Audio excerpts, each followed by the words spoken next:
So in this video, I've got lots to tell you about what's happening in and around koi pond lifestyle. So for example, in this video, we're going to have an update look at how OJ is getting on. If you remember my previous video, we were having some problems with OJ that I don't know whether has been resolved or not yet. We've been riddled with parasites over the last, since May. So we're going to update on how I'm doing with parasites. I've had a new product that I'm going to be testing, well I am testing now, that I can't wait to show you the results from.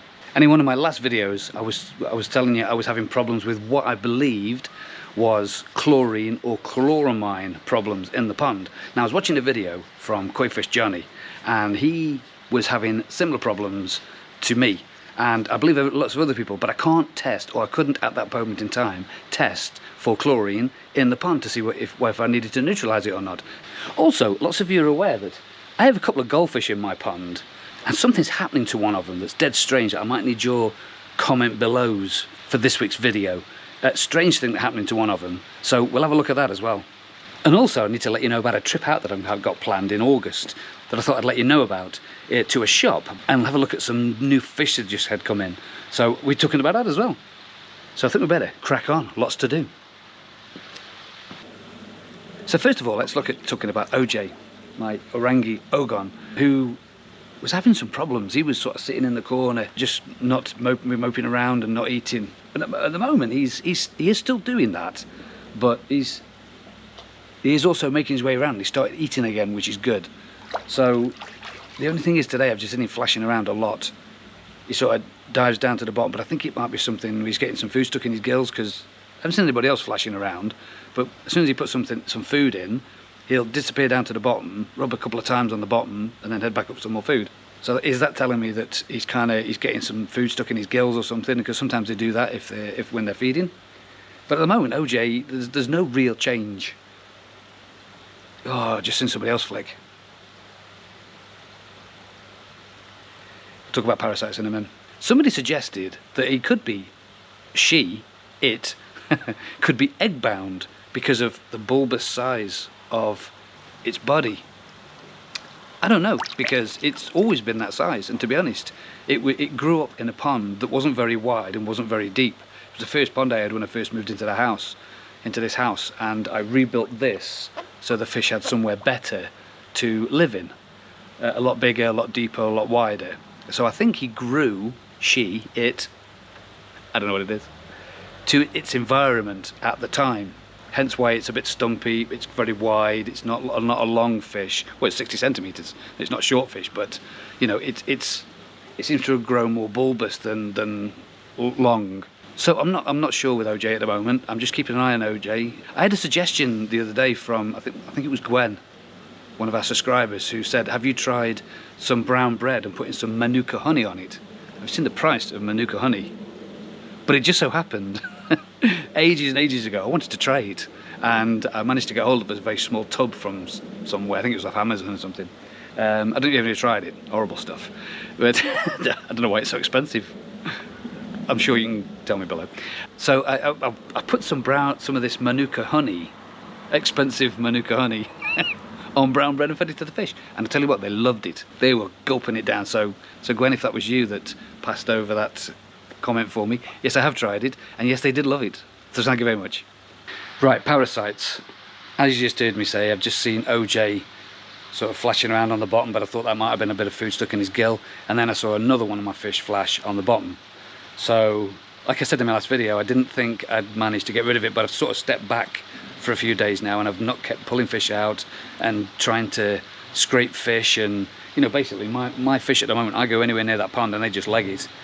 Anybody that goes towards that pond with a pair of glasses on and looking like koi pond lifestyle, they just like, quick, he's going to grab us out again. So I've tried to pull back a little bit, but how far do I pull back before I lose control of what's happening in the pond? So an interesting one this is. So parasites, I have a funny feeling there's still something going on in there, but I don't know what. So I'm going to give it another 24 hours or so in between stuff, and maybe do another scrape, because the last time I put a treatment in, I believed it was for Chilodenella, because I don't think I got rid of it last time. This time, I'm not sure, because I really did hit the pond hard for Chilodenella.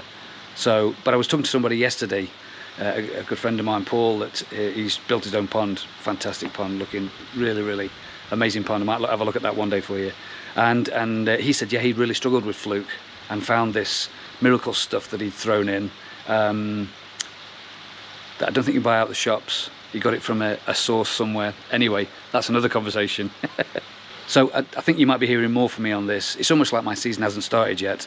You know, back in March, April time, when I took the pond covers off, I feel like I've not really got started with the season yet, because I'm continually messing around with stuff, and I've got to try to pull back because I'm just chasing my tail a lot of the time now. Anyway, so that's an update on Parasites. Let's move on. Product tests. So I've got a number of things coming in at the moment that people are asking me to look at and test. If there's anybody out there, any companies that watch this program, and you want to promote something that you're trying to sell, or you want me to test something on the channel, by all means send it over. You know, I give a fair product test with anything that I do on here. So the latest product I've got through is from Cactoili, and they've just sent me over a new product that they've been working on, and I've been working with them, and other YouTubers have been working with them to develop a Wi-Fi Cactoili water monitor.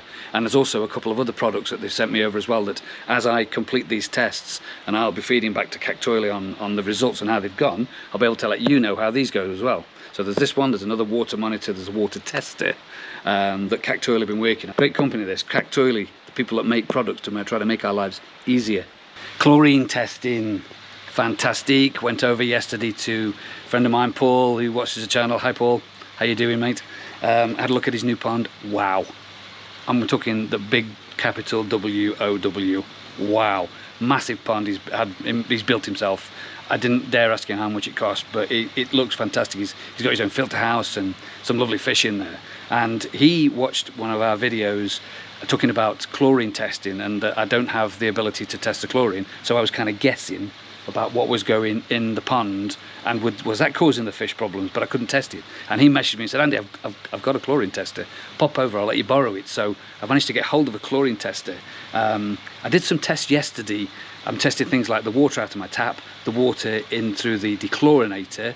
I should be testing the water in my pond, and then I'm going to also test as a theory that somebody sent in.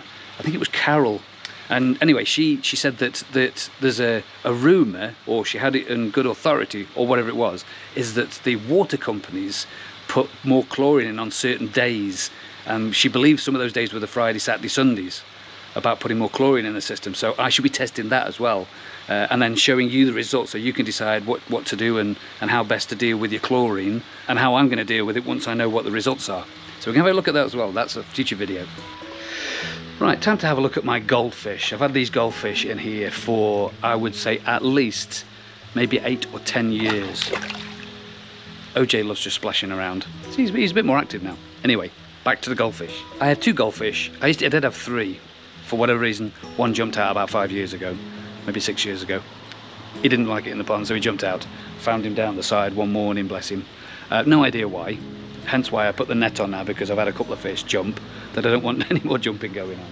So this is what he used to look like, and I found some old footage of what my goldfish used to look like, and then about 4 or 5 weeks ago it started going back to black. I'm starting to call him Amy Winehouse, to be honest, because I don't know where he is now. I've got some footage of him. In fact, I did a little short that of him when he was in the sky pond. He was in the sky pond. Oh, there he is. He's going back to black. Amy Winehouse, that's what it is. And I don't know why. Does anybody else know a little bit more about goldfish? Because, you know, by all means comment below. I mean, goldfish in your pond, no issues whatsoever. You know, they've put up with all the chemicals I've been dealing with, and all the parasites I've been dealing with. They've bulletproof. Goldfish are really good little fish to have, especially in a new pond. If you've got a new pond, rather than spending all your money on your koi, stick a few goldfish in first, just to get the waste going in your pond and get your filters working, and then start putting your koi in once you've got through your new pond syndrome. That I'll post a video at the end here on new pond syndrome. If anybody's got a new pond out there and you've gone past the stage of having really brilliant water, it's started to go green, your ammonia levels are going up, your nitrite levels are going up, your nitrite levels are going up, and I'll post a video at the end somewhere here on how I dealt with new pond syndrome. So again, sorry, waffling a lot today. Back to where the goldfish is. So yeah, please comment below if you know what's happening and why Amy is going back to black. So I'm not going to start singing. Let's not. Why he's going back to black, because I have no idea. But it's dead interesting, and what I'm going to do, I'm going to follow the little fish's journey as it goes back to black and see if it goes completely back to black. So I'll grab some dinner. Bacon and cheese oatcakes today. Anybody new to my channel, I haven't introduced you to Staffordshire oatcakes yet. Unbelievably beautiful. If you ever go to Staffordshire, or you find yourself in Stoke-on-Trent for whatever reason, pop in and find yourself an oatcake shop and order oatcake with cheese on, or oatcake with bacon and cheese, or sausage and cheese, or they're flexible, these things. I've done mine today with bacon and cheese. So I thought I'd grab a bit of dinner while I'm waiting. Even the koi like bacon and cheese oatcakes. These are mine. So my little trip out in August, 17th of August, I've been invited down to a shop called the Koi Collection. It's in the UK. It's down near a city or town called Coventry. I'll leave all the details and the address and everything in the description below. But if you're interested, come along. Great little place. I've actually been there before. Last time I was there, it was raining though. I'm really hoping it's not going to be raining this time. But there's loads of other YouTubers are going, I think. It's been arranged by Andy at Derby Koi. Again, I'll leave a link to his channel below if you want to go pop over and see Andy at Derby Koi. I'm not sure what time the shop opens or what time we've got to be there yet, but as it gets nearer to the date, I'll maybe post some updates on what it is. But yeah, the Koi Collection in Coventry, 17th of August. It's an open event that the owner of the shop he's got loads of new fish in. They're all coming out of quarantine around about that time, so he wants to invite people over to have a look at them. So we're going to do that. We're going to pop over and have a quick look. So if you want to come down and say hello, and we'll have a wander around the shop and have a chat about stuff, by all means, come on down. Right, I better get back to testing these products and getting all the information and ready for you out there to see how they've all gone. So thanks very much for watching. If you enjoyed the video, please subscribe, share, ding the bell for notification, and click that like, because you know what it means. It means that algorithm. Thanks very much for watching Koi Pod Lifestyle.